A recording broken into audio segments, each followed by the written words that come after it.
Chairman barrister گوہر کا کہنا ہے کہ بانی پی ٹی آئی کو مذاکرات پر بریفنگ دی۔ بانی پی ٹی آئی نے مذاکرات ایک ٹائم فریم میں مکمل کرنے کی ہدایت دی ہے۔ اڈیالہ جیل کے باہر انہوں نے میڈیا سے گفتگو کے دوران مزید بتایا کہ ہم سمجھتے ہیں کہ مذاکرات جلد از جلد ختم ہو۔ مذاکراتی کمیٹیوں کا پہلا اجلاس ابتدائی اور غیر رسمی تھا۔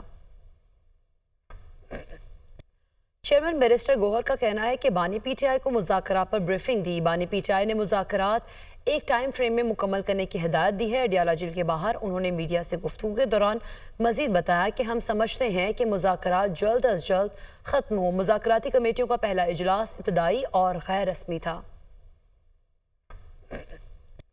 چیئرمین بیرسٹر گوہر کا کہنا ہے کہ بانی پی ٹی آئی کو مذاکرات پر بریفنگ دی۔ بانی پی ٹی آئی نے مذاکرات ایک ٹائم فریم میں مکمل کرنے کی ہدایت دی ہے۔ اڈیالہ جیل کے باہر انہوں نے میڈیا سے گفتگو کے دوران مزید بتایا کہ ہم سمجھتے ہیں کہ مذاکرات جلد از جلد ختم ہو۔ مذاکراتی کمیٹیوں کا پہلا اجلاس ابتدائی اور غیر رسمی تھا۔